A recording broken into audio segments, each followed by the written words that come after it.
Get in the game with NFL Sunday Ticket from Rev TV. You'll get every game every Sunday afternoon from around the league. Plus, NFL Sunday Ticket gives you up to 8 live games on one screen with Game Mix. You'll get that died and woke up in football heaven experience when you upgrade to NFL Sunday Ticket Deluxe, including Red Zone, the channel dedicated to every scoring play from every game. And if you add Rev TV HD to NFL Sunday Ticket Deluxe, you'll be entered to win big weekly prizes with NFL Wildcard Mania. Get in the game with NFL Sunday Ticket. The Prime Minister reacts to the murder of his press secretary. Dr. Andre Rollins says he is still a PLP. The House vote on constitutional amendment bills delayed. Residents endure another round of power outages. Plus, a little boy makes a big difference. We've got those stories and a whole lot more tonight. I'm Monique Toot and NB12 starts now.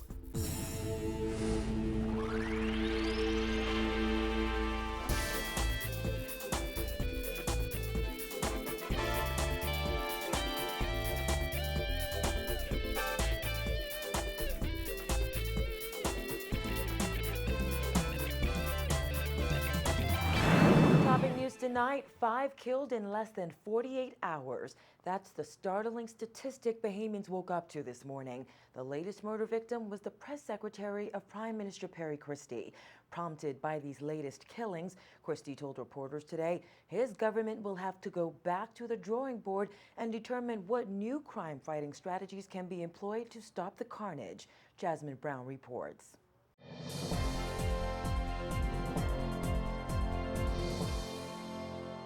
Hours after his press secretary was murdered and on the heels of a weekend filled with bloodshed, Prime Minister Christie insisted crime is out of control and his administration is doing all they can to address the issue.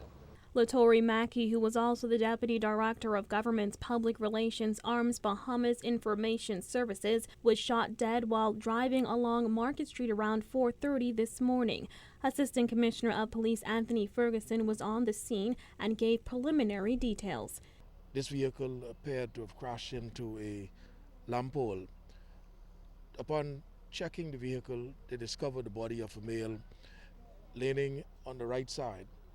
He had apparent gunshot injuries to the neck. And EMS personnel was conducted and arrived on the scene where they did an examination and discovered that there were no vital signs of life. Speaking with reporters outside the House of Assembly today, Christie said the recent spike in murders is just another example of how crime has peaked in the country. The Prime Minister, who was in Las Vegas last week for the opening of the SLS Boutique Hotel and Casino, says he returned yesterday only to learn of the 4 other murders recorded this weekend. I was shocked, absolutely shocked. When I arrived back in the Bahamas yesterday, as is usual, the Commissioner of Police met me, and as is usual, I would have asked what has happened in the Commonwealth.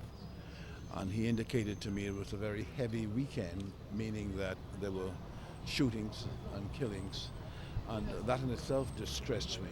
So going into last evening, I was sort of preoccupied with the thought of what it is we have to do by way of strategies in crime. When I was called this morning and told that this young man who I got to know during the course of the elections, who I helped get a job after the elections, who was assigned to work with me after the elections, who appeared to be a person of what I call such equanimity. He does calm, no violent thoughts, no violent expressions.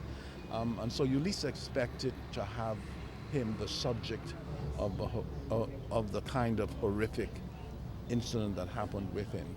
So I was shocked. He insists Bahamians must be concerned and come to the realization that crime is now impacting everyone.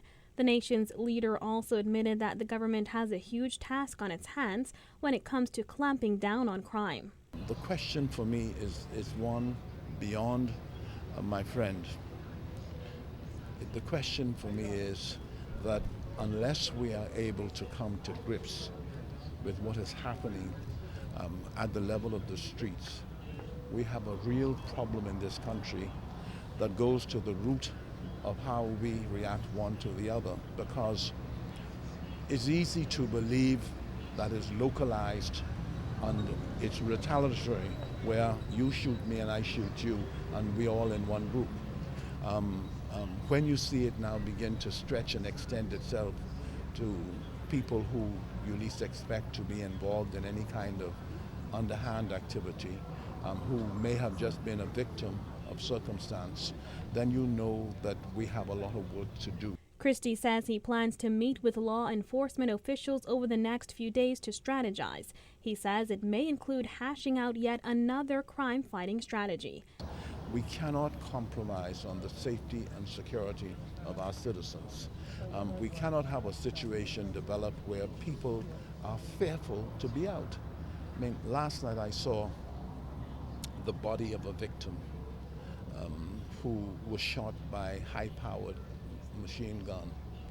And to see the carnage, it brings home again the reality that we have to do more. For us, it's now going back to the drawing board, reviewing where we are, testing to see whether what we are doing is having any kind of impact, and what other strategies we must employ, because at the end of the day, to each of you I should say that it has to be of paramount concern to each of us as Bahamians. Reporting for NB12, I'm Jasmine Brown. Deputy Prime Minister Philip Brave Davis and Bamboo Town MP Renward Wells also reacted to Mackey's shocking death. Davis says Mackey was a great man who played a vital role in the PLP-led government and will be greatly missed. Always had ideas of how we can better ourselves from what I call the young perspective. He had been working assiduously to ensure that us who were elected were not losing focus of the work at hand, and his steady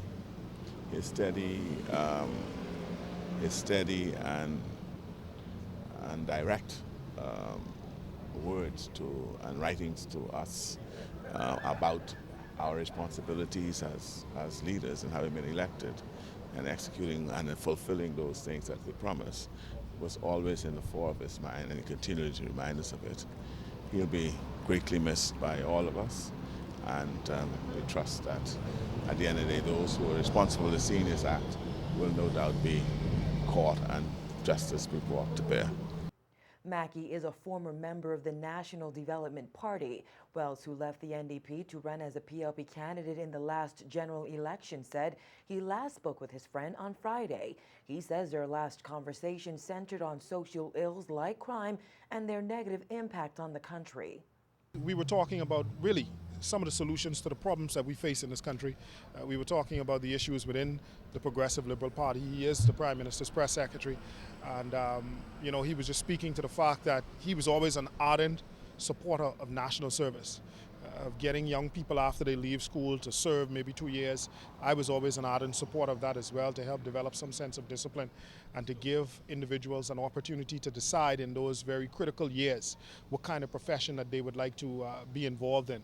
Days after his scathing criticism of Prime Minister Perry Christie, Fort Charlotte MP Dr. Andre Rawlins blasted Minister of State for National Security Keith Bell today, insisting he should be focused on the 5 people killed over the last 2 days instead of calling for Rawlins to resign his seat. Rawlins also commented on his dismissal as Gaming Board Chairman, saying he still supports the Progressive Liberal Party. I am still a member of the Progressive Liberal Party, and I will continue to fight for change within the Progressive Liberal Party, because I genuinely believe that the country needs reforms on any number of levels. Despite Keith Bell's call for Dr. Andre Rawlins to leave the PLP and resign his seat, the Fort Charlotte Member of Parliament insisted he's not going anywhere. Bell told the Nassau Guardian last week that Rawlins only won his seat because of the PLP and challenged him to win that seat as an independent. Well, Rawlins fired back today, asserting that the Minister of State for National Security should be more concerned about the 5 people killed in less than 48 hours instead of a costly by-election. You wake up first thing in the morning and you hear that a member of the government, the press secretary of the Prime Minister of the Commonwealth of the Bahamas, is gunned down violently. It tells you that we should never particularly coming from the Minister of State for National Security, we should never be talking about trivia in the governance of this country. Insignificant things, foolish things like calling for a by-election, using millions of scarce tax dollars to do something that advances somebody's personal political agenda and ambition. Come on, man, be better than that. Rollins, who came under fire after he declared that the country needs new leadership, says Bell's comments reaffirmed the statements he made in the House of Assembly. You have Minister of State for National Security calling for by-elections. It really reinforces and underscores the point that I made, that we need new political leadership in our country, because a Minister of State for National Security should be focused on the very serious concerns that Bahamians have about violent crime in our country. Rollins was fired as Gaming Board Chairman last week for his scathing criticism of Prime Minister Christie during debate on the value-added tax bill in the House of Assembly.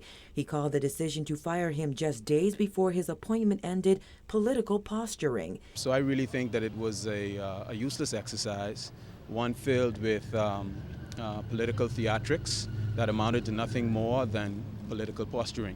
But at the end of the day, it's not about the gaming board. I mean, I didn't get into politics for an office or because I aspire to be leader right away, as some people are speculating. That's not what it's about. I really genuinely want to see us bring about change in this country.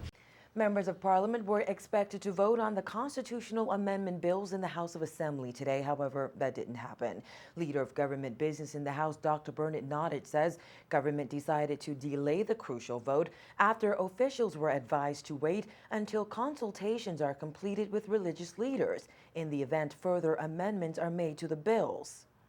There has been consultation with the religious community, and the Christian Council has a meeting later on this week to discuss the 4 bills. And we thought, or we have been advised that it would be in our best interest to await the result of those discussions and consultations, as it is possible that there may be further recommendations. Prompted by concerns about same-sex marriage, the Constitutional Commission amended question number 4 by defining sex as being male or female. When asked whether he could now support question 4, Christian Council President Reverend Ranford Patterson said the Christian Council will make a final determination this week after it meets with the Constitutional Commission. Nottage said he also received a communication from at least one member of the opposition about further changes to the bills. And in an abundance of caution, and in our desire, Mr. Speaker, to determine as far as possible that we have considered the complete community who have been actively engaged in discussions about the constitutional amendment, that we postpone the submission of the amendment to the committee stage.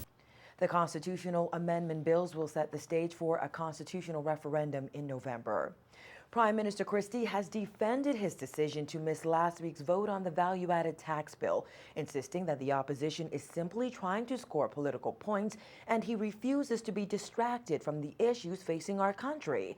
Last week, opposition leader Dr. Hubert Minnis suggested that Christie was absent in the House during the vote on the VAT bill because he didn't want the record to reflect that he was there when legislation was passed that would lead to the destruction of the nation.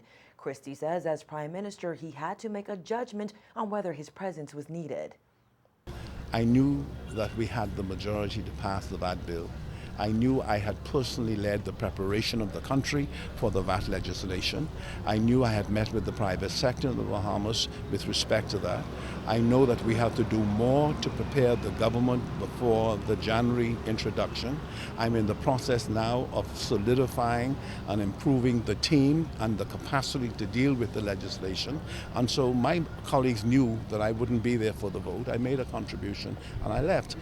The VAT bill passed with 22 yes votes, 8 no votes, and 6 absent. Christie also took exception to Minnis's claim that VAT would destroy the country. VAT will become the law of the Bahamas. It will come into effect in January.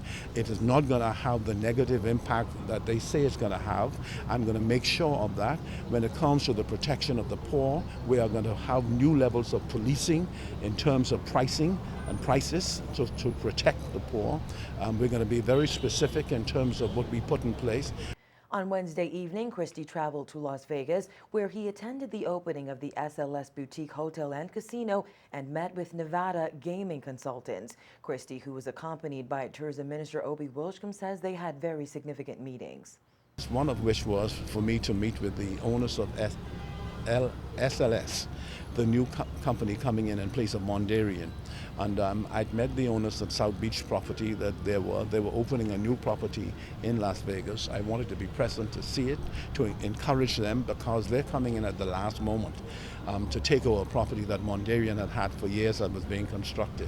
And I wanted to be there. I wanted to meet with the companies that will be now involved in the new gaming regime that will give integrity to the gaming, with the minister responsible for gaming, Mr. Wilshcombe.